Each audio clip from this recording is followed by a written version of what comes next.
Well, hello, I'm David Freeman with Is That Really in the Bible? Why would any Christian not believe in keeping the Ten Commandments? Now again, I'm not saying all fit into this category.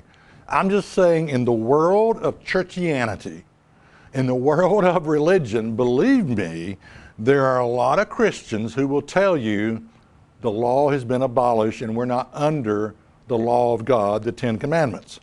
Just recently, I was reading a forum. It said this, and I quote, it said, "No Christian is under the law of Moses. It ended when Jesus nailed it to the cross and faded away during the life of the apostles." Now, I tell you, I have zero tolerance for people who call themselves Christians and believe they don't have to keep the Ten Commandments. And the reason I say that is, if you were just to just ask a logical question, should a Christian, should a people, should a society, should a Christian nation, or a nation that calls itself Christian, keep the Ten Commandments? Who would pipe up and raise their hand and say, no, I don't think we should?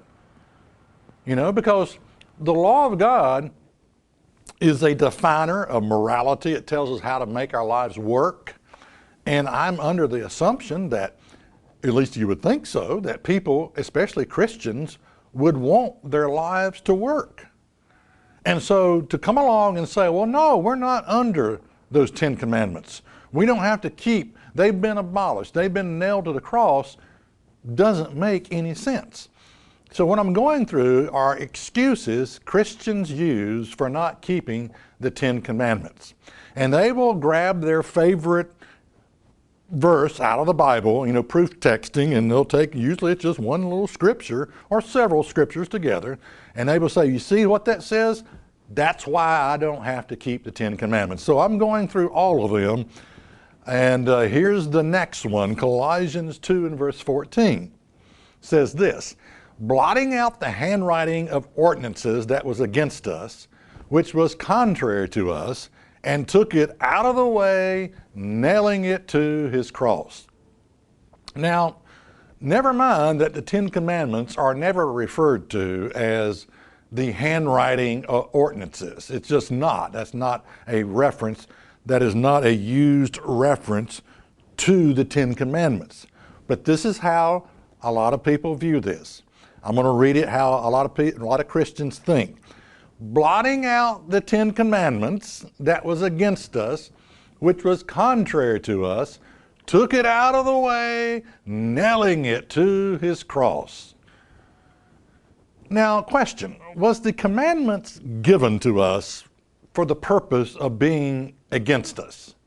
Did God up in his heavenly, rocking chair room or whatever, look down and say, I want to give them some bad commandments. I want to give them some really rotten laws that are contrary and against them and that will really make their lives miserable, Now, again, a lot of people probably think so. A lot of carnal-minded people will say, well, why couldn't God just say, go steal everything you want to steal under the sun? Go commit adultery with every woman you want to. Now, why couldn't God just say, go ahead and do all that? Well, people don't think, that these laws is what governs our lives and makes our life work. All right. Check us out on the web at isthatreallyinthebible.com.